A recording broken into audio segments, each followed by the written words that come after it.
The woman with two swords. The battlefield was silent.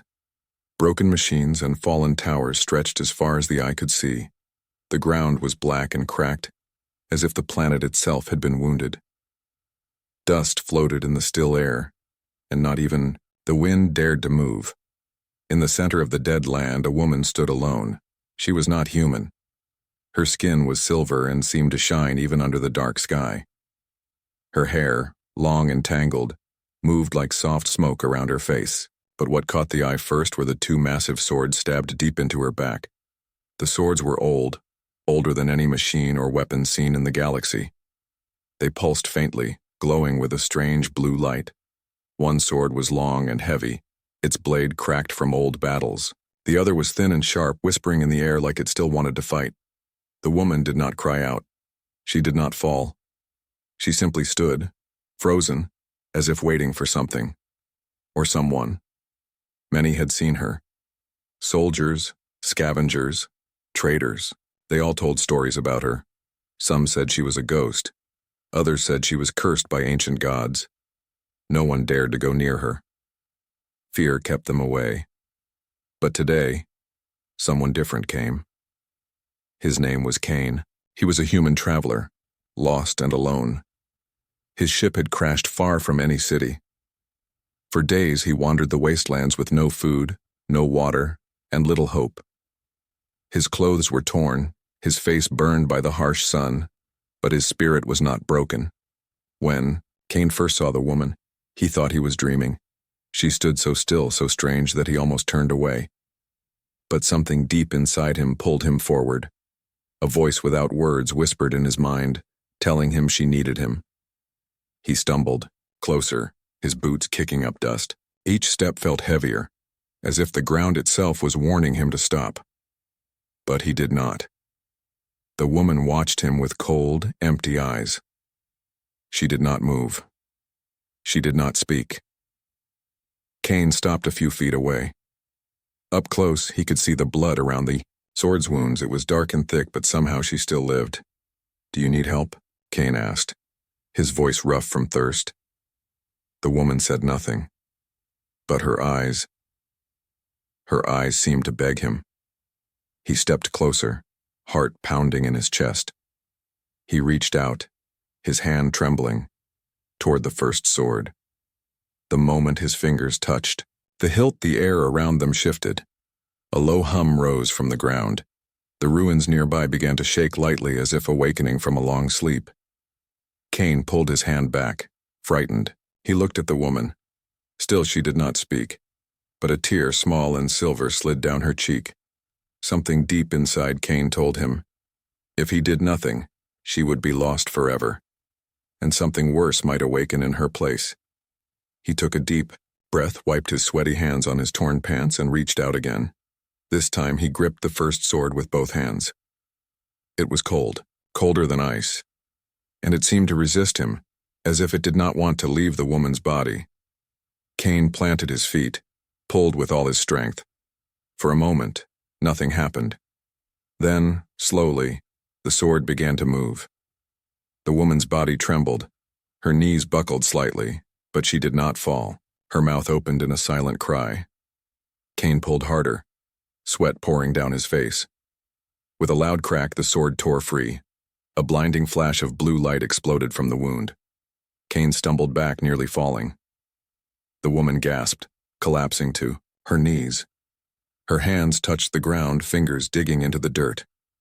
The first sword, now free, lay beside her, still humming with strange energy. The earth shook harder now. In the distance, towers that had been dead for centuries flickered to life. Old machines rumbled under the ground. Kane looked around, fear tightening his chest. What had he done? He turned back to the woman. She lifted her head slowly. Her eyes, once empty, now burned with a fierce light. Her lips moved, and for the first time she spoke. "One more," she whispered, voice barely a breath. "Free me, or doom will come." Kane stared at the second sword still buried in her back. He had a choice to make: help her completely, or run while he still could. Above them, the sky cracked open with a sound like thunder. Something ancient was waking, and it was watching them. The woman bowed her head, waiting for his choice. Kane tightened his fists. He knew he couldn't leave her.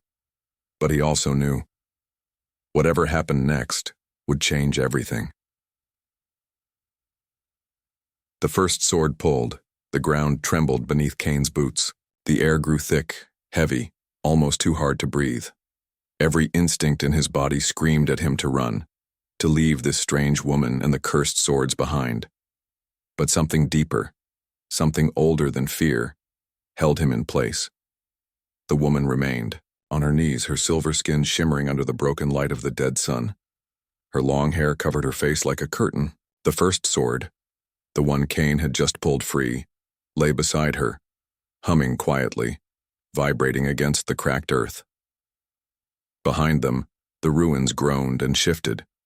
Old machines blinked weak lights. Massive stone doors hidden under the dust shivered as if they were about to open. The world around them was waking up. Kane stared at the second sword still buried deep in her back. This one was different. The blade was thinner, longer, and its metal was black, as if it had been forged from shadows. Tiny cracks ran along its edge, glowing faint red like embers about to burst into flame. The woman lifted her head slowly. Her face was pale, her eyes dark pools of sorrow and pain.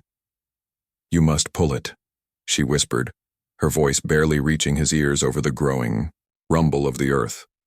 "Before they come," Kane's heart pounded so hard he thought it might break his ribs. "Who's coming?" he asked, but deep down he already knew. Something ancient, something angry, and he had already disturbed it. A sudden gust of wind blew across the battlefield, carrying a sound that chilled his blood. The faint clank of metal against stone, like 100 soldiers marching underground. Kane knew he had little time. He stepped closer to the woman, reaching out again. His hands hovered over the black sword's hilt. The moment he touched it, the sword responded. A low vibration ran through his arms deep into his bones. It was not just a weapon, it was alive. He gritted his teeth and gripped it tightly. The sword resisted. It pulled back as if trying to root itself even deeper into the woman's body. Kane could feel her pain, sharp and cold, slicing into his mind. But she did not scream. She stayed silent, trusting him. The ground cracked open a few feet away, and a black hand made of metal and bone reached out from the deep earth. Something was climbing out. Panic surged through Kane. He had to act now. With all his strength, he pulled. The sword moved an inch, then another. The earth roared in anger. More cracks appeared around them.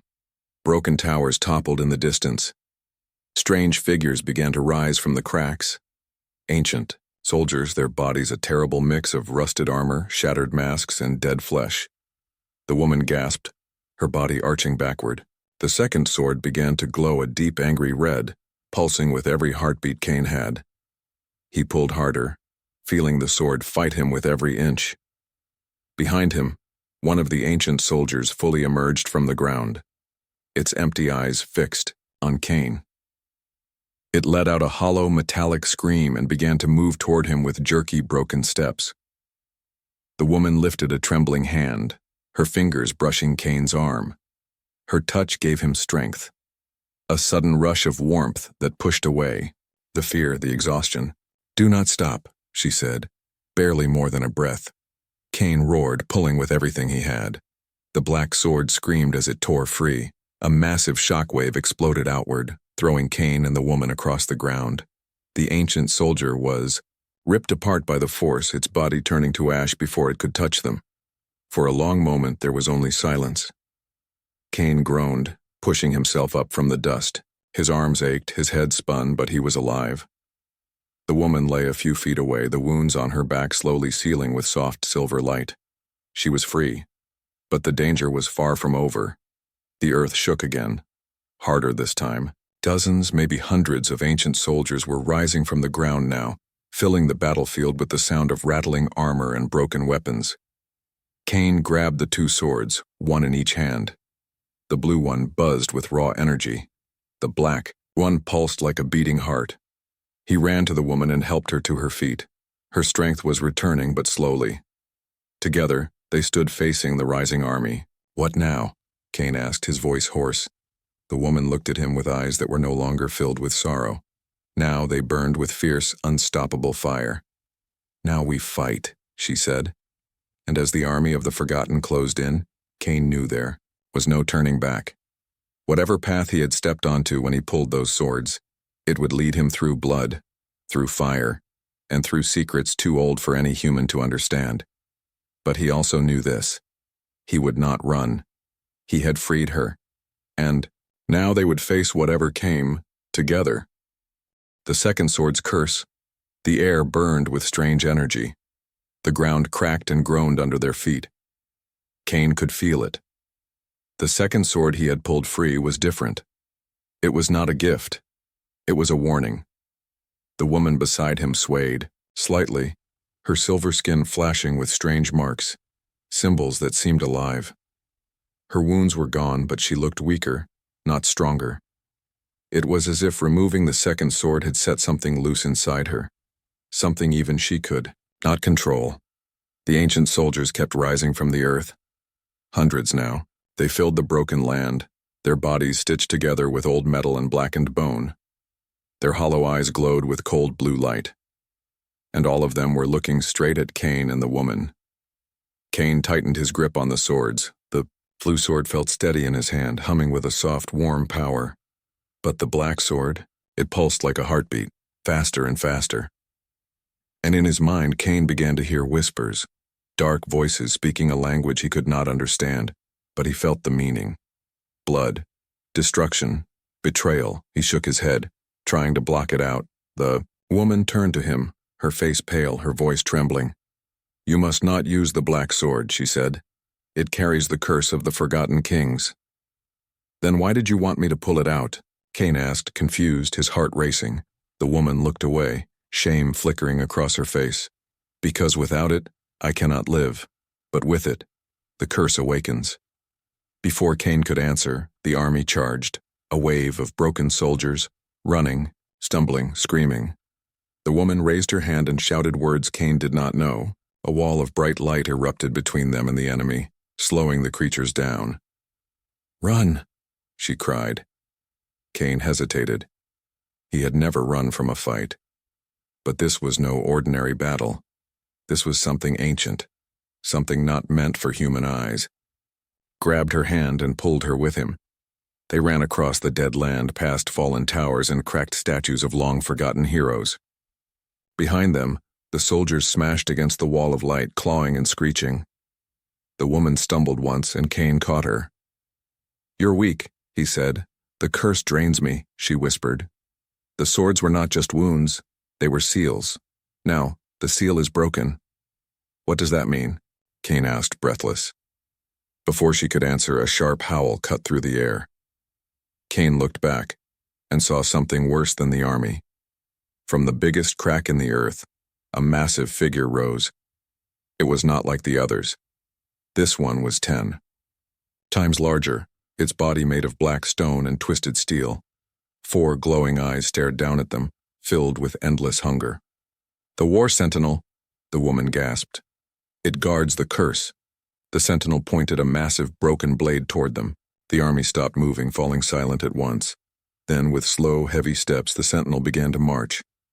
Each step shook the ground like thunder. "We can't fight that," Kane said. "No," the woman agreed. "But we can run, if we find the gate." "What gate?" Kane shouted. "The gate of the first city. It lies beyond the Black Sands. If we reach it, we can escape."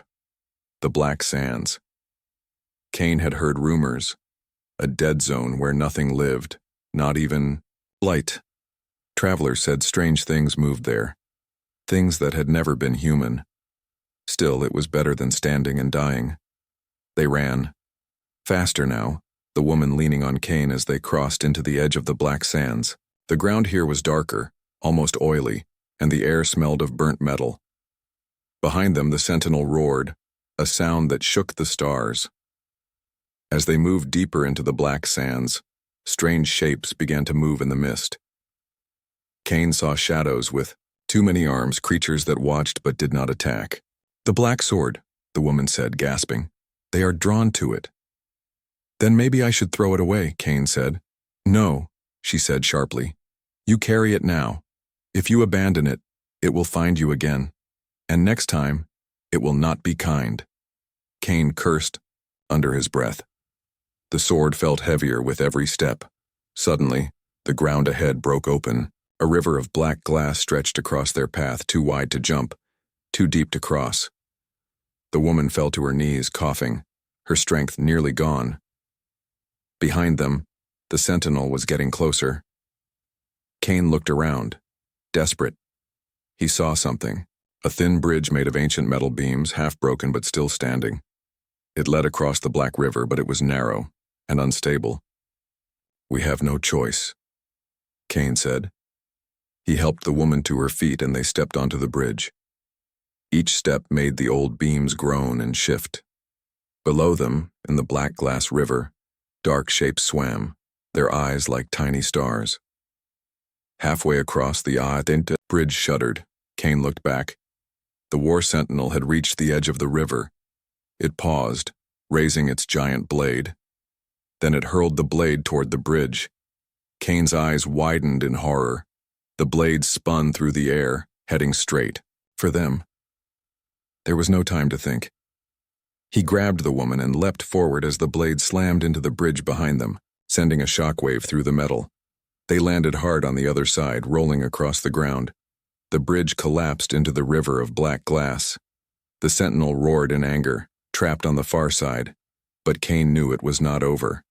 Ahead, through the thick mist, he saw it. The faint outline of a giant door carved into the mountainside. The gate.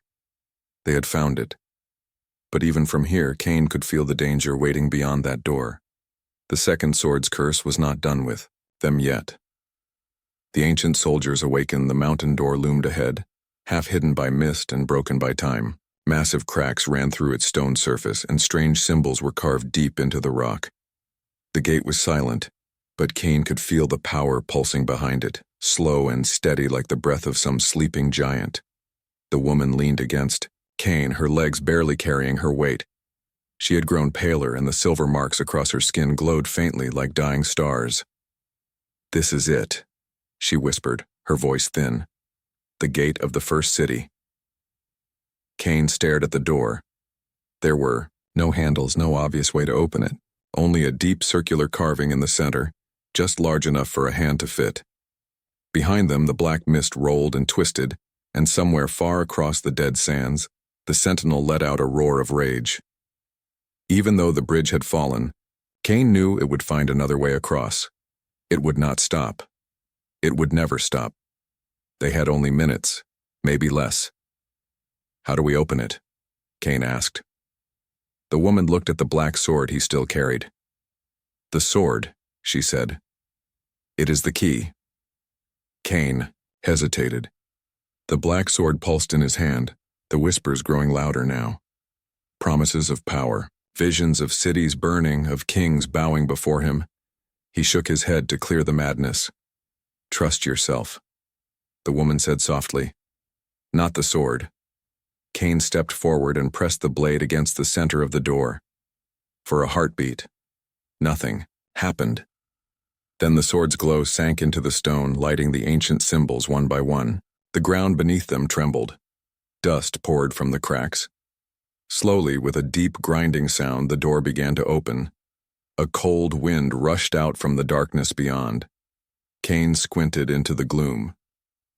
It was a hallway, wide, ancient, lined with towering statues of alien warriors. Their faces were stern and proud, their eyes made of shining crystal. Broken weapons and shattered shields lay scattered on the floor. The woman stumbled forward, her steps weak but determined. We must reach the heart chamber, she said. Only there can the curse be ended. Kane nodded and followed her inside. As they crossed the threshold, the door rumbled and began to close behind them. Kane heard a noise, a soft, metallic clink, and froze. He turned slowly. The statues. They had moved. Their heads, once bowed in silence, were now lifted. Their crystal eyes glowed faintly. One statue shifted, its stone arm cracking as it raised a broken sword. Then another. And another. Kane's heart slammed in his chest. They were not statues. They were soldiers. Ancient, forgotten soldiers. And now, they were waking. The woman gasped and grabbed Kane's arm. "Hurry!" she cried. "They will not recognize me. They serve only the curse now." They ran, their footsteps echoing down the endless hallway.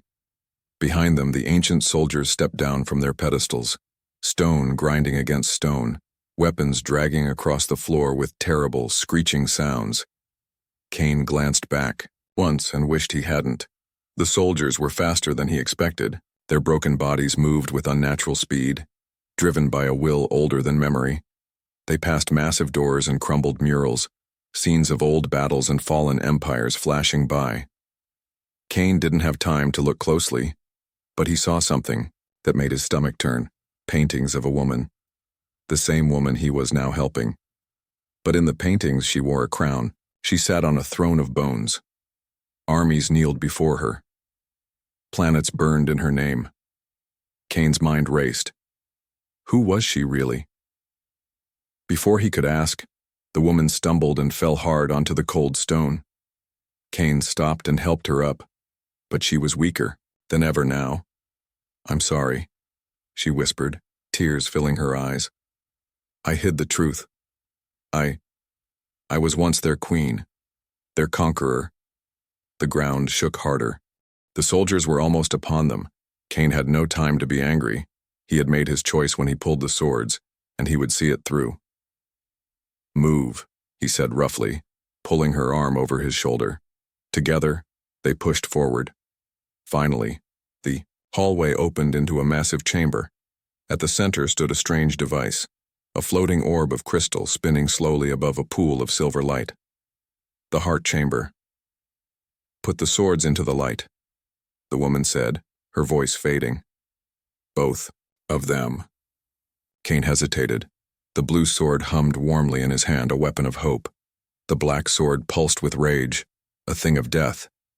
If he placed them both in the light, would it save her, or destroy everything? The footsteps of the ancient soldiers grew louder. They had reached the entrance of the chamber. Kane turned to face them, breathing hard. He had seconds. No time for fear, only choice. He stepped forward, and the moment his hands reached for the light, the ancient soldiers screamed, a sound of pure hatred and endless sorrow. The chamber walls shook, the silver pool boiled, and in that terrible moment Kane realized this was no ordinary curse. It was a prison, and he was about to open it. Escape. Through the dead lands as Kane pushed the two swords into the pool of silver light. The chamber exploded with a blinding flash. The ancient soldiers screamed in unison, their broken bodies shuddering violently. Some fell to the ground, their stone flesh cracking and turning to dust, but not all of them. Some remained standing, trembling, their crystal eyes burning brighter than ever. Kane stumbled back, shielding his face from the blast. Beside him, the woman collapsed to her knees, her silver skin dimming. For a moment, the world seemed to stop. The spinning orb above the pool cracked open, and a beam of pure energy shot into the sky, punching through the mountain itself. The ground roared and shifted. Massive boulders rained down from the ceiling. "We have to go," Kane shouted. The woman barely nodded. Kane grabbed her hand and pulled her to her feet. Together they ran from the heart chamber as the ancient soldiers gave chase once more, their broken bodies now fueled by new rage. The hallway outside was no longer silent. The walls crumbled, statues fell, and rivers of silver light leaked from the cracks, twisting like living snakes. The mountain was dying, and it wanted to take them with it. Kane ran faster, dragging the woman behind him. Debris crashed all around them. Dust filled the air, making it hard to see, harder to breathe. Up ahead, the great stone door to the outside world was still open, but only just. The crack was narrow and closing fast. Kane gritted his teeth. "Almost there," he shouted. A stone soldier leapt toward them from the side, its cracked blade aiming straight for Kane's chest. Kane ducked low and smashed into it with his shoulder, sending the creature spinning into the collapsing wall. They reached the door just as the gap became small enough to barely squeeze through. Kane shoved the woman ahead of him. She slipped through. He turned back once and saw the sentinel. The giant war sentinel had somehow crossed the Black River. Its 4 glowing eyes locked onto Kane. It raised its massive sword, aiming straight for him. Kane dived through the door. Behind him, the mountain exploded in a roar of stone and light. The force threw Kane and the woman across the rocky ground outside. They landed hard, coughing and gasping. For a long moment, neither moved. Then Kane sat up, blinking through the dust. The mountain was gone. In its place stood only a broken crater, filled with swirling mist and glowing shards of crystal. The ancient soldiers were gone too. But the war sentinel. Kane turned his head slowly. The sentinel still lived. Its body was damaged, chunks of stone, missing, but it moved with slow, terrible purpose, dragging its shattered blade behind it, and it was coming for them. "We need to move," Kane said urgently. The woman, weak and shivering, nodded. Ahead of them stretched the dead lands, a wasteland of sharp rocks, blackened sand, and poisonous mist. It was a place where nothing lived, where even time seemed broken. No one crossed the Deadlands and survived. Kane knew this, but they had no choice. He helped the woman up, and together they stumbled forward into the wasteland. Each step felt heavier than the last. The ground was rough and jagged, cutting into their boots. The mist clung to them, chilling their bones. Strange shapes moved just beyond the edge of sight, things too twisted to have names. Once Kane thought he saw a figure standing in the mist, tall, thin, its face hidden by a tattered hood. But when he blinked, it was gone. The black sword, still strapped to Kane's back, pulsed stronger here. The whispers grew louder, filling his mind with terrible promises. Power, freedom, domination. He clenched his fists, trying to block the voices. The woman noticed his struggle. "The Deadlands. Feed on the sword's curse," she said weakly. "If you listen to it, you will not return." Kane gritted his teeth and kept moving. Behind them, the sentinel followed, its heavy footsteps sending tremors through the broken earth. The Deadlands stretched endlessly before them. No path, no sign of safety. Just endless dust and jagged stones. Time lost meaning. Minutes, hours, maybe days passed. Kane's muscles screamed, his throat burned with thirst. The woman grew weaker, stumbling more often. Finally, when he thought he could go no further, Kane saw something. A faint light ahead. Not the cold light of the Deadlands, but something warm. Something living, hope. "There," he said, pointing. The woman lifted her head and saw it too, her silver eyes filled with tears. They pushed forward, every step a battle. But the Deadlands would not let them go so easily. The ground ahead shifted. A great pit opened suddenly in their path, revealing a swirling mass of black sand and bone. Out of the pit rose new horrors, twisted creatures made of dust and shadow, with hollow eyes and razor-sharp claws. Kane tightened his grip on the woman. "No matter what," he said, "we keep moving." Together they ran. The creatures howled and gave chase, their bodies shifting like smoke. Kane swung the black sword once, just once, and the creatures shrieked, recoiling from the dark power. But the sword laughed inside his mind, a sound colder than death. They reached the edge of the pit just as the sentinel's roar echoed behind them. Kane turned back. The giant was closing in fast. Ahead, the light grew brighter. It was a gate. A real gate, rising from the ground, ancient but shining with life. "Almost there," Kane shouted. The woman stumbled again. Kane caught her, lifting her into his arms. He ran faster than he thought possible, driven by pure will. Behind them, the Deadlands howled in fury. The sentinel raised its broken blade high. Kane reached the gate. With a final desperate leap, he threw himself and the woman through the threshold. The world exploded into light, and darkness swallowed the Deadlands behind them. Betrayal at the broken tower. The light swallowed them whole. Kane felt as if he were falling, spinning through endless space. For a moment, there was nothing. No ground, no sky, no pain. Only the soft pull of something greater than himself. Then, suddenly he slammed hard onto stone. He groaned, blinking against the blinding light. The woman lay beside him, unmoving but breathing. Around them stretched a strange landscape. They were no longer in the Deadlands. They stood on a wide, cracked platform, floating above a sea of shifting clouds. Broken towers rose into the sky, their tops lost in the mist. Strange machines, old and forgotten, clung to the edges of the stones like dying insects. Ahead, a single massive tower stood taller than the rest, its sides torn open, its bones exposed to the dying light, the broken tower. Kane lifted the woman gently. She stirred, her silver eyes fluttering open. "We made it," she whispered. But even as she said the words, Kane felt it, the heavy weight of danger still pressing against his chest. The black sword strapped to his back pulsed faster now, feeding off the thin air. They moved slowly toward the broken tower. As they walked, Kane noticed something strange. Scattered across the platform were signs of life. Empty camps, old fires, bits of metal and cloth. Someone had been here recently. A low rumble echoed from the tower. Kane tightened, his grip on the blue sword. He trusted nothing here. They reached the broken gates of the tower. Inside, the air was cooler, darker. Long shadows stretched across the floor. Ancient carvings lined the walls. Scenes of battles fought long before humans ever touched the stars. And then Kane heard it. Footsteps. Not the heavy, stumbling steps of the ancient soldiers. These were fast, sharp, human. He turned just as a group of figures emerged from the darkness. Humans. 5 of them, dressed in rough armor, faces hard and eyes cold.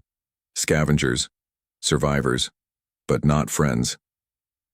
Their leader stepped forward, a tall man with a long scar down his face. He saw the woman, his lips curled into a smile. "You actually brought her," he said, voice dripping with mockery. "We thought you'd die out there, but here you are, and with the prize." Kane's heart sank. "Who are you?" he demanded, stepping in front of the woman. "We're what's left of the first colony," the scarred man said. "The ones who stayed behind when the Empire fell." He pointed at the woman with his knife. "And that thing you're protecting, she's the reason we lost everything." The woman flinched, shame and sorrow flashing across her face. "She enslaved worlds," the man continued, spitting on the ground. "And now you, some fool from Earth, have set her free." Kane gripped his sword tighter. "She's not the same," he said. "She's trying to fix it." The man laughed harshly. "Fix it? She'll destroy what little is left. We can't let that happen." He raised his hand. At once the scavengers aimed their weapons, old rifles, jagged blades, energy sticks, all pointed at Kane and the woman. The woman struggled to stand, her body trembling. "I mean no harm," she said softly. "I seek only peace now." But her words fell into silence. No one believed her.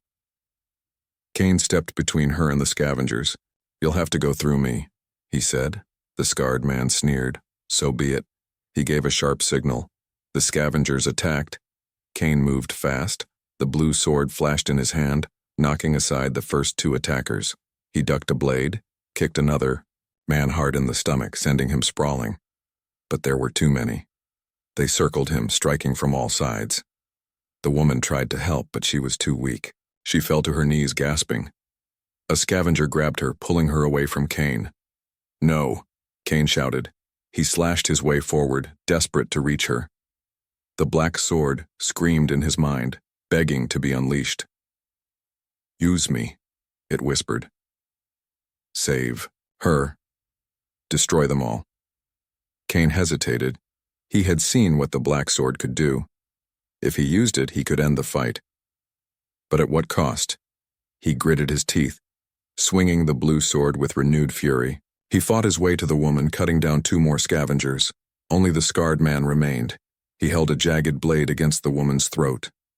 "Drop your sword," he said. Or she dies. Kane froze. The woman met his eyes. There was no fear in them, only sadness. Do what you must, she whispered. Kane's mind raced. Then slowly he lowered the blue sword. The scarred man grinned. But in that moment, the woman moved. With the last of her strength, she grabbed the black sword from Kane's back and thrust it into the ground. The tower shook violently. Cracks split across the floor. The scavengers stumbled, screaming in fear.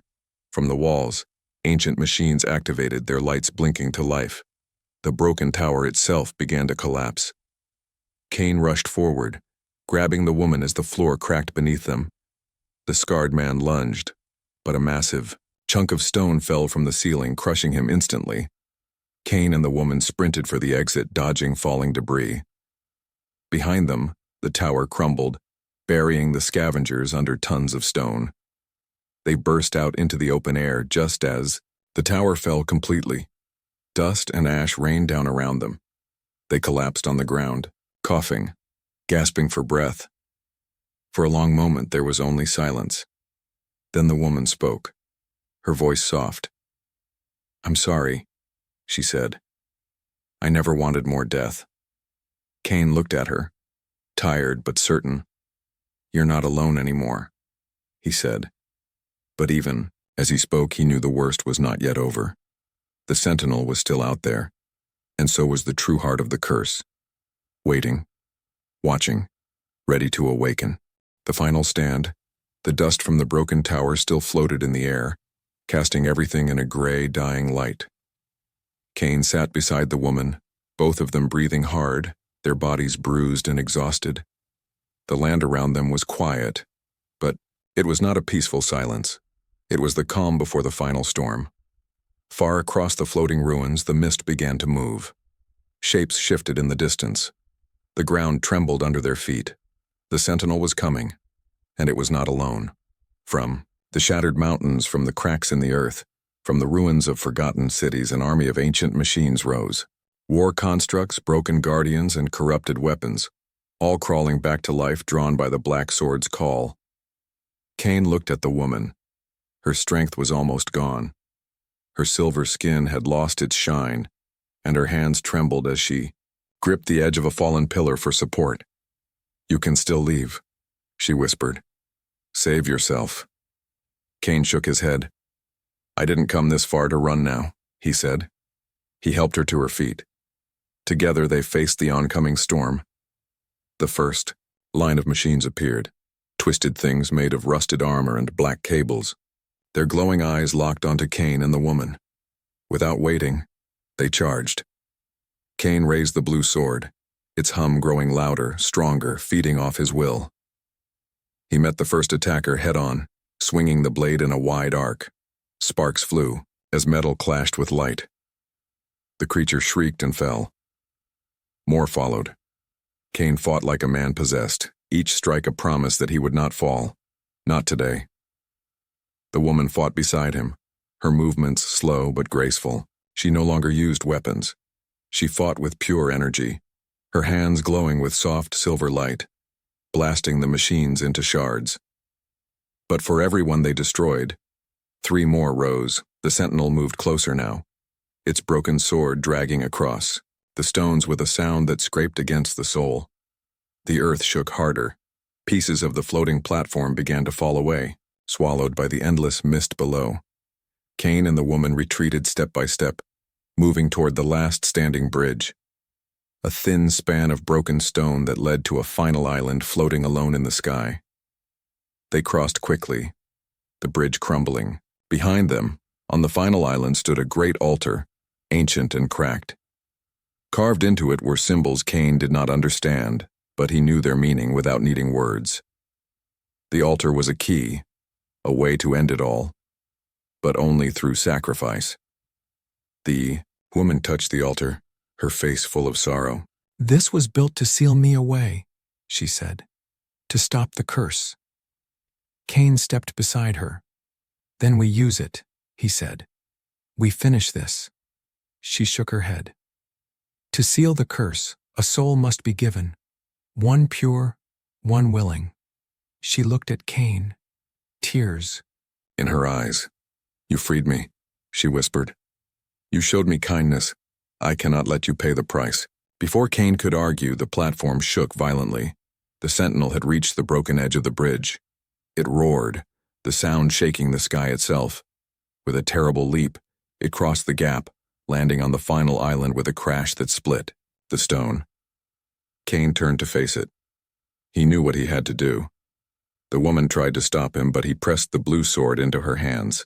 "You are hope," he said simply. "You deserve to live." Then he turned, drawing the black sword, the cursed blade, for the first and last time. The black sword pulsed with dark power, feeding off his courage. Cain charged the sentinel, screaming his defiance. The two titans clashed. The sentinel swung its broken blade, a strike that could shatter mountains. Cain ducked low, rolling across the broken stones, striking at its legs. The sentinel roared in pain but did not fall. Again and again, Cain attacked, moving faster than he thought possible, fueled by the sword's dark power and his own fierce will.